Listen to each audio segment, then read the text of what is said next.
que hay que hacer un esfuerzo respecto al tiempo y lo que nos interesa ver en un rato más. Quiero decir también que cuando me invitaron acá, me sentí muy honrado. Me invitaron para participar en un foro y poder intercambiar ideas.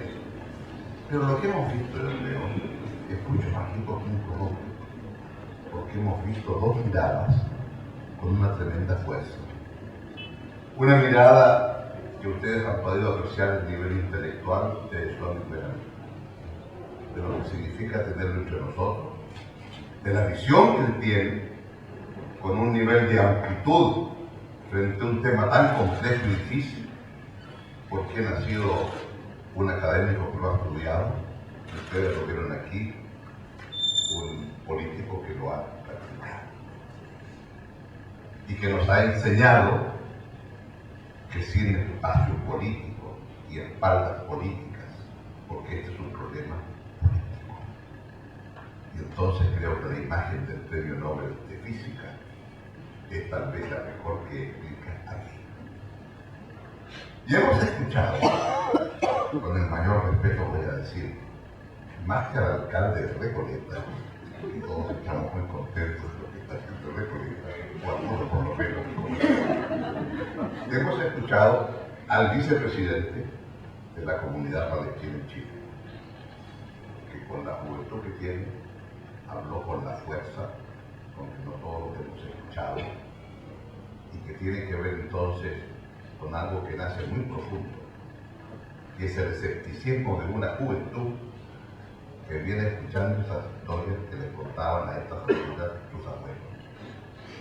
Porque Shlomo nos partió hablando del Estado palestino y correctamente de 1937. Y Shlomo, claro, no tuvo necesidad de hablar de la resolución, porque en este tema es un tema de números, ¿no? Todas las resoluciones y los números. Entonces uno dice 181 y automáticamente uno sabe que estamos hablando de la resolución del 47 que establece dos estados, el israelita y el de los países de las comunidades árabes. Y si debemos hablar de números, ahí entonces se dice sí, señor.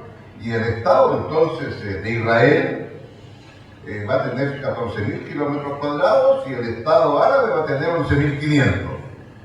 En el primero se van a sentar 558.000 judíos y 400.000 árabes. Y en el segundo, en el Estado árabe, así se decía en la resolución, 10.000 judíos y 800 y tantos mil árabes. Y además, claro, para resolver el problema de Jerusalén, bueno, ahí entonces decidimos que va a haber una misión internacional, etcétera, etcétera, etcétera. ¿No? Y claro, a partir de eso, el momento en que el protectorado británico se retira, porque estos temas son complejos, son difíciles. Se nos olvidó ya el debate del gabinete israelí en que Ben-Gurión dijo: vamos a decretar el Estado de Israel. Y su ministra de Exteriores, Golda Meir, dijo: me opongo, porque los americanos nos van a mandar a buena parte. Tengo información que está en contra de que podamos hacer unilateralmente esa decisión. En un gobierno parlamentario se votó, y si no me equivoco, el resultado fue 5-3 a favor del 5-3 a favor del Estado palestino.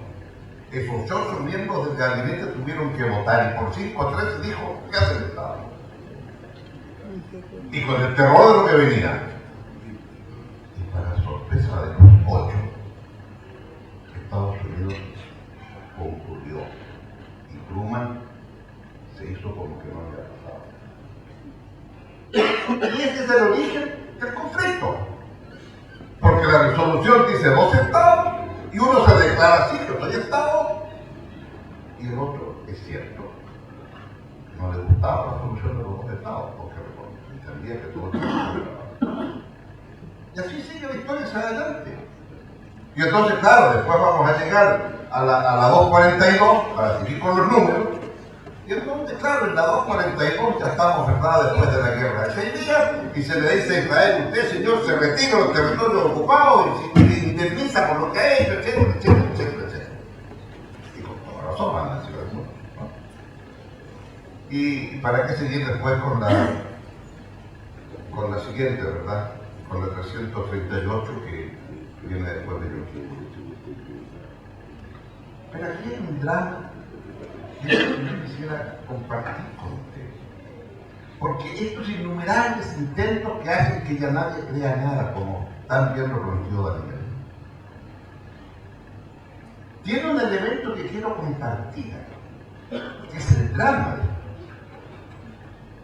Shlomi ha hablado intensamente de la negociación con Clinton en Camp David, de lo que se había dicho de esa negociación, y no me cabe la menor duda que fue así. Clinton es un hombre que sabe hacer sus tareas, se sabía el mapa de Jerusalén como si hubiera nacido allí, y se llegó a discutir cómo se va a partir Jerusalén. Y para ponerlo en términos de Santiago, de esta ciudad, vamos a suponer que aquí tenemos que dividir Santiago, y tú te vas a quedar entonces con el sector poniente, y yo con el de más acá. No, pero no es justo, porque el de más acá es más elegante que el otro, ¿no? Entonces tiene mejores infraestructuras. Bueno, y las universidades. Bueno, tú te quedas con la Chile porque estamos allá en la calle Azurofra y yo con la Católica. No, pero no pretenderás tú entonces que te vas a quedar porque el otro le dice, no, la línea de inferior es la Alameda y me quedo con las dos universidades. En ese debate entró Clinton discutiendo este tipo de cosas. ¿Te das cuenta de lo que se estaba discutiendo? Se había llegado a ese momento. Y por supuesto que salía el tema de la desagradable, que vos has explicado también. ¿Por qué? Porque en ese momento ambas partes tienen que empezar a ceder, para ver si el máximo de uno es el mínimo de otro, o al inverso, el máximo del otro es el mínimo del otro. Y si usted está cediendo, bueno, usted está abandonando a los suyos para poder llegar a un acuerdo. Y el drama que se produce es que si esa negociación que llega a ese punto de encuentro fracasa, porque los últimos 10 metros que había que alcanzar de uno y otro lado para encontrar la solución, nadie lo da. Y cuando eso se produce, inevitablemente, los que participaron en esa negociación fracasaron. Y si fracasaron, vuelta a casa, en casa van a ganar los duros. Yo te dije que era imposible negociar con aquellos. ¿Y qué sucede al primer ministro Barra? Y a este canciller? Duros. Y al otro lado, con todo el prestigio de Arafat, porque claro, no ha habido nunca después de su Arafat. Eso es cierto. Y será muy difícil. Y entonces, Arafat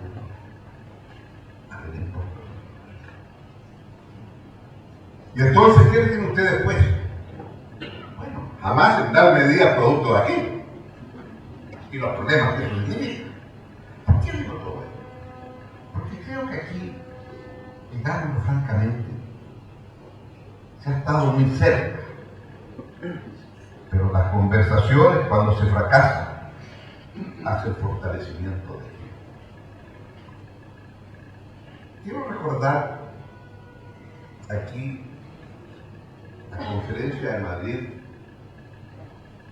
y luego a los 15 años de la conferencia de Madrid del 92, que presidió en su momento Felipe González, se hizo Madrid más 15. Ahí tuve el gusto de partir con Shlomi. A los expresidentes le encuentran pegas divertidas, como decirle, ¿por qué no viene usted acá también y participa de esto? ¿Qué tiene que ver yo que yo nada? ¿No? Escuchaba esta discusión que ha dicho. Pero aprendí una definición que hizo el delegado americano, que había estado en la conferencia original. Y al terminar la reunión dijo, resumiendo, yo quiero decir que hemos tenido un avance en estos 15 años. Porque en verdad 15 años atrás, ninguno de nosotros en esta sala veía la luz al final del túnel. Y ahora, todos los que estamos aquí, que estuvimos 15 años atrás, vemos la luz al final del túnel. Y sabemos que la luz al final del túnel significa 2 estados con fronteras firmes y seguras, reconocidas por todos. El único problema es que antes veíamos la luz al final del túnel y ahora no podemos encontrar dónde está el túnel. ¿Cómo llego a esa solución? ¿Cómo llego a esa solución? Y entonces es aquí donde me parece tan importante entender, porque, claro, este tema de los 2 estados ya es complejo, porque al interior de esos 2 estados tú vas a tener árabes y judíos, para ponerlo en términos claros, en unos más y en otros menos. Y déjeme decir que cada vez me convenzo que es más difícil política y democracia con religión. Porque cuando se trata de religión, oiga, no me va a discutir a usted, esta es la verdad. Yo con usted no lo va a discutir. Y si no ve usted cómo ha terminado la primavera árabe con los hermanos musulmanes. Y mire usted lo que pasa aquí. Y mire usted cómo esa primavera árabe está cruzada entre los que son sunis, los que son chiitas, y madre mía, entre sunis y chiitas, ahí sí que hay un enredo mayúsculo. Entonces, es un tema que tiene una complejidad de por sí. Y frente a esto, lo único que yo quisiera decir es que en nuestro caso, Chile, en este pequeño país en el sur del mundo, tenemos una importante colonia palestina y una importante colonia judía. Y cuando yo fui joven y me crié, veía que esas colonias se iban a discutir por algo, a lo mejor era porque cuando hacían un negocio conjunto, a lo mejor tenían algunas dificultades de cómo distribuir la utilidad.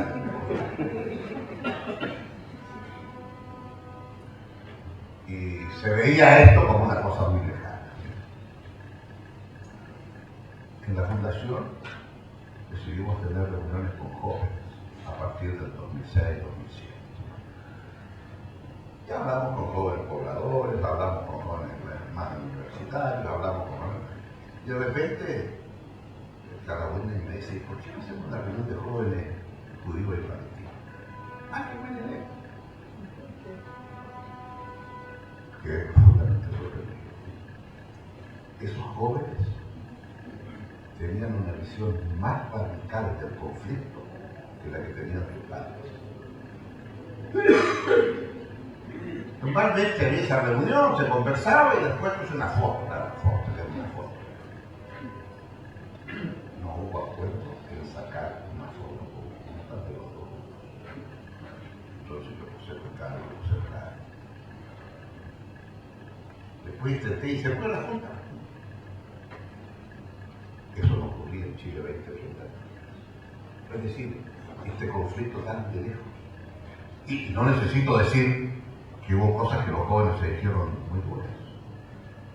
Porque un joven israelita dijo que estuve allá y tenía temor de que me cayera una bomba, porque nos íbamos a un café y al café del lado explotó porque mandaron una bomba de Palestina.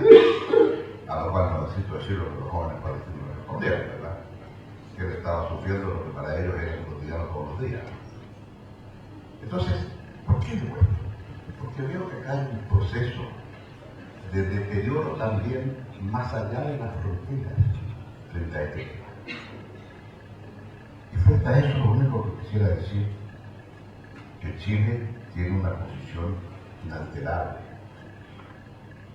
Inalterable porque votó la resolución, por cierto, del 47, que desde esa época está hablando de la necesidad del nuevo Estado y la necesidad del reconocimiento de la frontera y la necesidad en consecuencia de cómo seguir avanzando. Me tocó, como presidente, ser el primer presidente que visitó la Liga Árabe. Y lo hice porque me pareció importante dar un testimonio de lo que hice. Y me van a permitir simplemente que en 2 palabras diga lo que en ese momento señalé. Y dice, creemos indispensables 3 elementos. Primero, la necesidad de restablecer el diálogo entre ambos actores. Segundo, la necesidad a partir del momento del diálogo mismo de incrementar esfuerzos de ayuda humanitaria al pueblo palestino para que éste pueda percibir que algo cambia con el inicio del diálogo, pero implica también una mejoría en sus condiciones de vida. Y tercero, ¿cómo se hace la perseverancia para mantener el diálogo que se abre, no obstante situaciones de violencia que puedan ocurrir? Porque hablamos francamente, algunos no van a querer que el diálogo fructifique. Y si decidimos que el diálogo se suspende porque hay situaciones de violencia, quiere decir que estamos dando el derecho a veto a los partidarios de la violencia. Yo sé que esto es difícil, yo sé que esto es complejo, pero creo que Daniel dijo algo que es muy cierto. Se necesita el aporte de todas las culturas, de cómo tenemos un diálogo constructivo entre las distintas civilizaciones. Y en Chile hemos creído poder tener algo de aquello cuando tenemos un TEDUM con las características que tiene nuestro TEDUM. Y creo habérselo comentado yo a mí, el acto de acción de gracias en que se hace en una iglesia católica, participan protestantes, la comunidad musulmana, la comunidad judía, y todo acto. Y es una expresión de lo que hemos logrado aquí. Pero el conflicto en sí me parece que tiene que tener, para usar la frase de Neruda, de una ardiente paciencia en la búsqueda de este diálogo. Y esa ardiente paciencia va a ser con las dificultades políticas que se definen. Que los que se atrevan a dar el paso tienen que tener claro, primero, que tienen capital político de poder, y segundo, que probablemente va a haber un alto grado de comprensión en lado y lado. Y tercero, tener conciencia que una vez que se empieza el diálogo y se empieza a ceder, como aquí lo expresó también Story de la cosa que iba cediendo, ¿cuánto capital me está quedando para seguir en esto? ¿Y qué capacidad tenemos de encontrar el punto de paz? Lo que no me parece es darnos por vencidos, porque decida también que se entiende el tema de totalidad, porque hay una razón para la esquizofrenia a la cual se refería Daniel, y es que el conflicto, a juicio de Israel, no es solo con Palestina, con el resto de los estados árabes.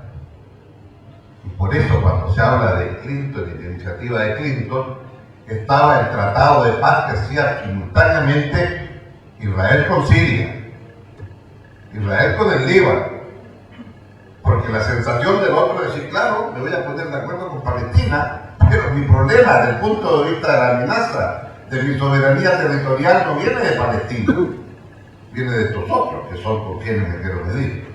¿Y qué decir ahora de Irán y la amenaza nuclear? Y estamos ya entonces, buena suerte al sexteto que está ahora reunido, ¿verdad?, en Ginebra. En suma, lo que quiero decir es muy complejo.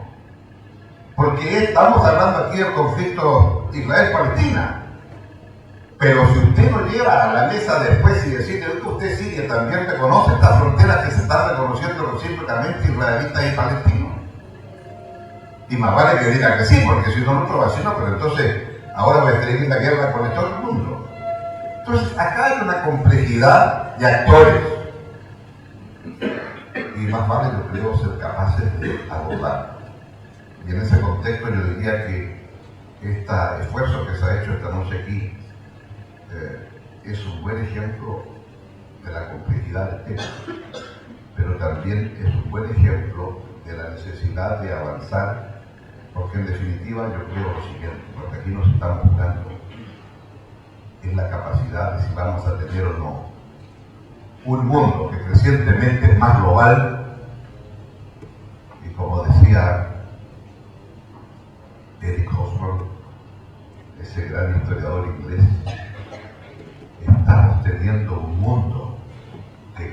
capitalismo crea mecanismos para tener cada vez un planeta más global, pero no hemos sido capaces de generar ningún mecanismo por parte del ser humano que nos ayude a decir cómo vamos a tener un gobierno global.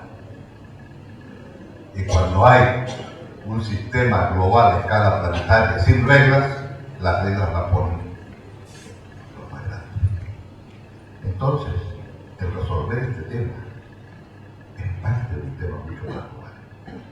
Y si somos capaces de avanzar aquí, podemos mirar con más optimismo aquello en lo cual nos planteábamos, cómo avanzamos a una gobernanza o alguna legalidad que tenga un sello, en último término, de lo que existe en esta casa que aquí se enseña.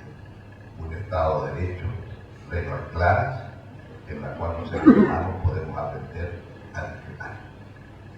Y eso creo que es lo que está de por medio en este largo conflicto, en donde ojalá podamos tener algún final un poco más optimista que hasta ahora. Muchas gracias.